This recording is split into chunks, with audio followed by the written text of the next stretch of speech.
Today in Comicstorian, Red Hood is going to be recovering from a wound to his head. This is the Comicstorian channel where I take some of your favorite trade paperbacks and single issues and I break them down into digestible bites to help you understand. Then I read them dramatically back to you. All alterations to the panels, text, and images are to prevent copyright problems, and all art is owned by its respective companies. Basically, guys, I cut out a lot of the fluff and the extra content and get down to the bare bones of what's happening in the comic book. This allows you to know what's happening in the world of comic books, but you can get more context and more artwork by going to your local store and buying it yourself, or to your local digital retailer. Today we're going to be continuing the storyline of Task Force Z. You see, in issues 1 and 2, we discovered that Jason had been recruited to run a team of zombies. They were using a product known as Lazarus resin to revive dead villains who died in Arkham Asylum. Everything else pretty much gets explained in these 2 issues, but when we last left off, they were tracking down Deadshot, who shot Jason Todd in the head. Here we go, Task Force Z, issue 3. Lightning strikes over Project Halperin headquarters as Dr. Shelley and her sister try stitching Red Hood up after being shot while trying to recover the dead body of Deadshot by the undead Deadshot himself. Dr. Shelley's sister, Amelia, says that they're losing him, Delia. Delia asks, does she think that is not apparent? But after Jason flatlines on the monitors, Amelia says, welp, Red Hood's dead. And Hannah yells asking, are they just going to give up on him like that? Amelia says of course not, and Delia injects Jason with the Lazarus resin directly into his brain. He gasps, sitting up. What the hell happened? Deadshot shot me! You didn't use that crap on me, did you? Delia doesn't hide the empty syringe, telling him nope, sure didn't. But then Jason stops, looking around asking, are there 2 of you? Delia says that he should get some rest. Dying does take a lot out of you. And Jason does just that until he hears somebody quietly sneaking into his room. As the figure gets closer, Jason spins back, slamming one of his IV needles into the man, asking, did you come to eat me or finish the job? A withered Deadshot asks him, eat you? No. Is that something I might do? Jason tells him, yeah. And Deadshot tells him, I wanted to come by and say that I was sorry and wanted to see how things were, but really I had a question. What the hell is happening to me? Jason tells him that it's a product called the Lazarus resin. It brings the dead back to life. Well, when you get a full dose, that is.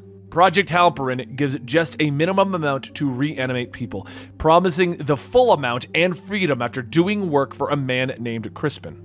Deadshot asks, is this the Suicide Squad? Am I back on the Suicide Squad? Jason tells him, well, you don't have bombs in your necks. Deadshot says that they saved his life just to do this to him.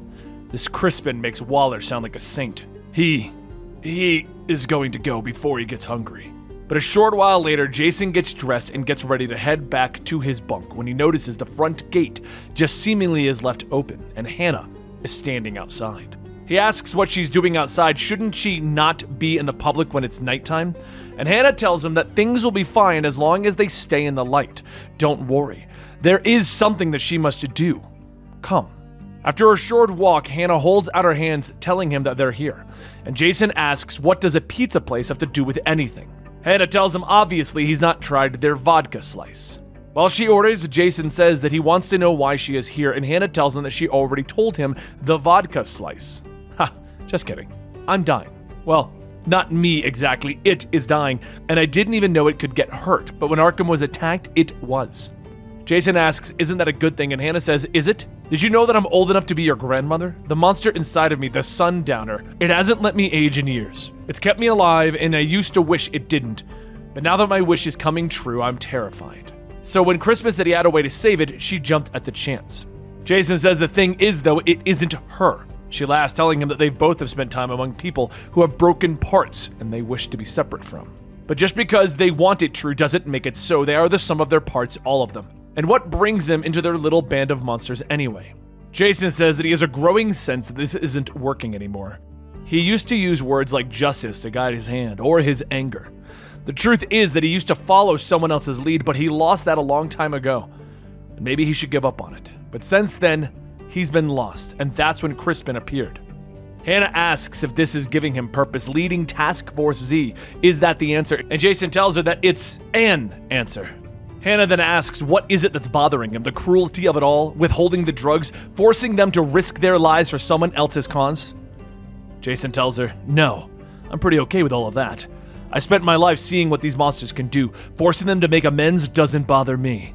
It's Bane. He killed someone close to me. And seeing him walk around like nothing happened, like he hasn't killed people with friends, with families, what gives him the right? Right?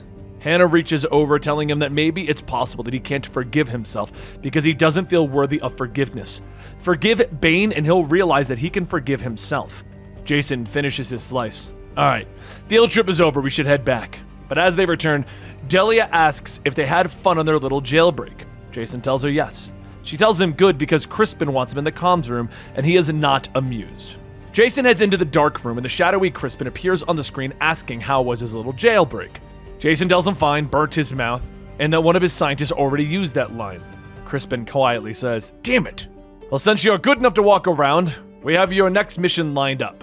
After arguing about the use of the resin and what they're doing to these criminals, Jason sets out new rules. They're going to give his team more of the resin. They can't be controlled in the zombie state.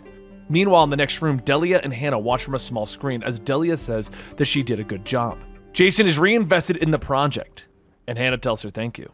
Later, at the top of the GNN tower, the Cobra cult is loading a helicopter with crates. As one man yells that they need to hurry, they can't have any entanglements like last time. Jason steps out of the helicopter telling him, "Hey, what were you just talking about? Task Force Z, deploy!" The undead team gets to work slaughtering all of the Cobra cult when suddenly everyone begins to vomit blood. Jason states that he didn't expect everyone to get so squeamish, but Hannah says that there's something poisoning the undead. As all of the Task Force Z members fall to the ground, Cheshire jumps from the shadows, stating that she wants it known that the poison that she used was a contact type that was covering all of the cult. Jason blocks her attack, asking, "Did you poison your own men just to get to us?" Cheshire says that they weren't her men, she borrowed them. And yes, she manages to cut into Jason's side, infecting him with the poison, and Jason kicks her in the head to give himself some distance. He scrambles to try and get the Lazarus resin pills, but before he can take any of them, Cheshire kicks him again, telling him, "I can't have mommy's little helpers undoing my work. Too bad you didn't take any of those pills, huh?"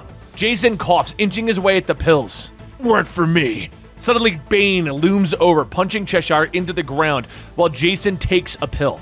Before Bane could continue, Jason tells him to stop. "We can't interrogate a puddle." "I am sorry," Bane tells him. "But I did want to say thank you. Crispin said that you were the one who requested that they increase the dosage. For the first time since my death, I remember what it feels like to be alive." Jason stops. "Is that really you in there? Like, you have all your memories and such?" "Bits and pieces, yes. It's getting there." Jason tells him good, and he cracks him in the back. As Bane falls off the edge of the building, Jason asks, "Do you know why this is happening?" Bane tells him, "Yes. Say it!" "Alfred Pennyworth." Jason kicks him over the edge, and watching Bane fall, Jason puts on his mask, radioing back that the objective is secure. The team is incapacitated and needs transport, and Bane is gone. A few hours later, at Crispin's home, he gets a call from a panicked Delia and Crispin asking, "What is it, Amelia?" And Delia says Delia, and she's sorry to bother, but they have a problem. Jason is gone. Crispin tells her to bring him back. They all ready, but Delia says no, he's gone, as in not here. As they begin to wonder what happened to him, Jason steps out of the shadows stating, "I can help you with that, Crispin, or should I say, Two-Face." And Delia says that she thinks she may have found Jason. With the sudden reveal of Two-Face being Crispin, Two-Face says to him, "I was waiting to have this conversation for a while." "No, you weren't. That's why you were hiding away here, keeping us all locked in the lab, cameras, code names, all of it. You didn't think that this would happen." Two-Face looks at him. "This is my home. It's not an escape. I'm not a prisoner. I'm a wanted criminal, and they've secured me with a limited amount of leeway here." Jason leans in. "So you aren't worried about you being killed?" Two-Face tells him, "Not even a little. You don't even do that anymore, Red Hood." Jason looks at him again. "That's a pretty big gamble." But Two-Face reaches for his draw, telling him, "I don't gamble anymore. I spent lives living my life at the toss of a coin. Trusting him is..." Jason cracks Two-Face in the chest with an electrically charged crowbar, telling him, "You've been out of the game too long if that was supposed to work." Two-Face yells that he was going to offer him a drink while they talked. "We're supposed to work together, Jason. We need to find out why you're not happy." Meanwhile, at the chop shop, Amelia checks in on Man-Bat one last time for the night, stating that she's going to go now. Good night, my sweet boy. As she leaves the lab, Bloom sneaks in and slams a needle into Man-Bat's neck. He falls to the ground as his skin begins to melt, yelling, "What is happening to me?" Bloom says that he has been his other for some time, though it might be a nice change being his old self for bits. Man-Bat asks, "What is this place?" "Well, you are a prisoner in an underground medical lab and being experimented on and forced to serve as a paramilitary task force that only goes on suicide missions. Oh, and you're a dead zombie." Man-Bat asks, "Did you come to help?" "No, not really. I'm here because we're going to help each other. Now shh, someone's coming." The door opens up and Deadshot walks in asking, "What the hell is this?" Bloom tells him that this is their esteemed colleague, Man-Bat, in his man form. "His real name is Carl, is it?" Deadshot looks at him. "Great. What the hell are you doing? Actually, you know what? I'd rather not. I'm looking for Jason and you two are creeping me the hell out." After Bloom forcibly puts Man-Bat into a deal, he then slams him with another needle to change him back into his bat form before the resurrection women come back. Back at Two-Face's home, Jason asks how is he supposed to trust him that they're working for the government, and Two-Face reaches into his drawer telling him, "Please, don't shock me again," and pulls out a signed piece of paper. Jason looks at it stating that it could be fake, but Two-Face tells him, "What would my master plan then be? Trick you into stopping dangerous criminals and getting chemical weapons off the street? Ooh, so diabolical, Jason." Jason tells him, "So this is a legit government organization?" "Yes, more or less," Two-Face tells him. "Less being that it is provisional. We're working towards a contract operating on a temporary authorization under the federal task force, actually. So pretty much an audition." Jason yells, "What is the play here?" And Two-Face yells it back, "I want to help people. I was the damn DA for a while. My sense of civic duty didn't come from a need for parental acceptance or revenge." Jason says that he's always done what is right and this is right. They go back and forth for a minute, with Two-Face admitting that he wasn't well, but he wants to make amends for the things that he's done. When asked why they got Jason, Two-Face tells him that it was all to try and help him. He was in a place where he needed help and he didn't even know it. They decide to make a temporary truce, and Jason leaves stating he'll see what happens with this. A short while later, Two-Face returns to Project Halperin, but as he gets out, Amelia says that they have a big problem. He begins to walk up the steps asking, "What is it now? If Jason is..." But Amanda Waller says that she believes that she is the big problem the clone girl is referring to. "Oh, hello, what brings you here, Waller?"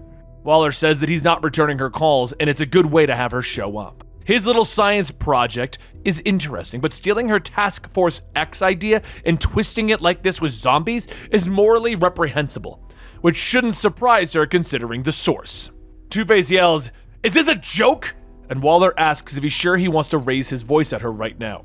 "Effective immediately, your program is shut down. I will have a cleanup crew here in the morning to confiscate all of your unlicensed assets, including Mr. Todd and the corpses." Two-Face asks what are they going to do then? And Waller says get in her car because she doesn't really give a damn what they're going to do. Meanwhile, elsewhere, Jason leads Task Force X into a lab, and as they look around, they notice a lot of things here look rather similar to their lab, but a lot nicer. At that moment, a scientist steps out with an army of undead soldiers asking who the hell are they. Jason tells the man that he knows why they're there, and the scientist says, "No, I really don't." He looks over asking, "You captured Bloom? This is amazing! Thank you for bringing him back to us." Jason is also confused. "Back?" And the scientist says that Dr. Shelley is going to be so... But Bloom punches the man to the ground and Jason asks, "What the hell are you doing? What is going on? Where are we?" Arkham Knight slices through one of the guards and Jason says, "Perfect." And she says, "Thank you." And Jason tells her, "I was being sarcastic, Knight." But seeing no other choice but to fight, the team takes down the undead guards and Jason goes back to Bloom asking, "What did he mean by bringing you back? Do you know where we are? Have you been here before?" Bloom says that he has no idea. Perhaps, and this is just a theory, perhaps sometimes mad scientists are in fact a little mentally unwell. But just then Arkham Knight is shot by a woman who looks like Delia. She says that she can tell them what Dr. Anton meant, but first she'd like them to tell her, "Who the hell are you?" Jason puts his hands up as more guards come running in, and he asks her, "What is Amelia or Delia doing here?" The woman says, "Fine, since you want to be stupid, I'll go first." She lights a cigarette. "I'm afraid that both of my sisters passed away some time ago. My name is Celica, and you are all under arrest for breaking and entering and trespassing and, well, apparently murder now. Wait, you're the freaks that have been stealing our shipments." Celica then radios in the director stating that they have a problem. They're in position, but there's another team here. The woman on the line asks what team, and Celica says, well, a guy who looks like Red Hood, a dead guy dressed like a knight, a bat monster, Deadshot's corpse, and the skeleton from the Singing Christmas movie, and a librarian. The woman says, freaking Dent! Clean it up. Suddenly another team, pretty much Red Hood's exact counterparts to his team, step out. The masked man says, you all heard her, nobody gets out alive. Okay, not gonna lie, when this series started, I kind of thought the whole idea was dumb, but with all the explanation that we've now gotten in issues 3 and 4, I am 100% on board. Jason working with Two-Face to redeem all the undead guys and then getting revenge on Bane, this is getting incredible, and I hope you guys are liking it as well. Make sure you like, subscribe, and hit that notification bell so you know when the next episode is coming out, and don't forget, I'll be back with more stuff tomorrow! Thank you guys so much for joining me today. I'll see you later.